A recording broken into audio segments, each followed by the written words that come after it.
So what I've got here is a tonal value wheel. I use it for my paintings as well as my drawing.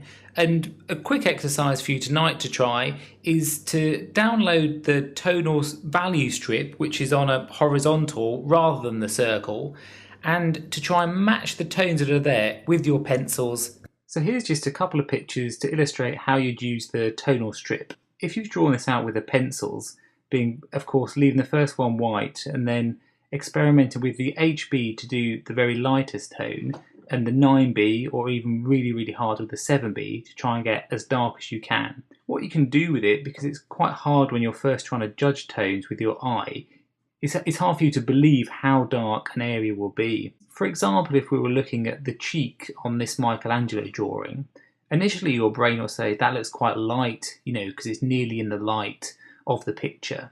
But when we hold the tone up to it on the value strip, you'll see the mid-tone is still too light, and it's only when we get right up here, practically as dark as this part. I mean, when you hold it next to it, you can say, oh yeah, that's quite close. You hold it away, and it definitely doesn't look that dark. Also on this other picture, this is by Seurat, and again, when we look at the face,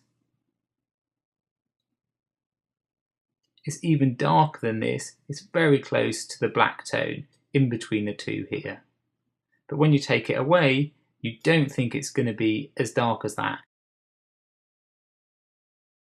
When you're first coming to drawing, a real classic beginner mistake is not going dark enough with the pencil, or definitely not going dark enough in the shadows of what you're drawing.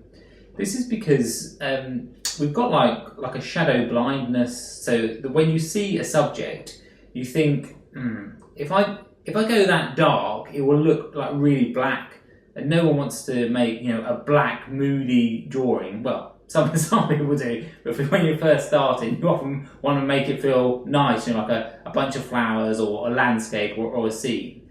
But what's amazing in drawing and in painting is how dark you can go in certain parts of your drawing, and because you go this dark, it makes your picture look very three-dimensional, very realistic, and it's amazing. The left brain kicks back in when you finish your drawing it gets bored with it, it's not really interested in shadows. We're so used to looking at objects that the shadow part of it, or the very dark parts of it, aren't seen as interesting.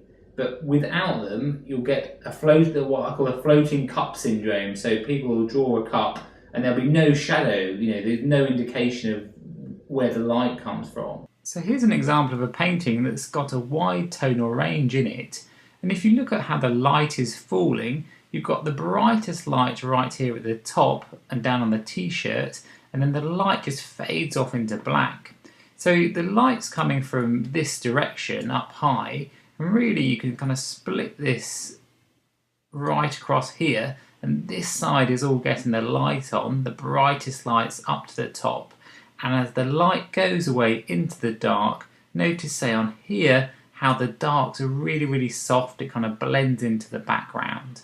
And this is something to be aware of in your drawing, that areas that are in the light can have a crisper, sharper line to them, and areas in the shadow can be kind of smudged away and just kind of soften in and blend into the background.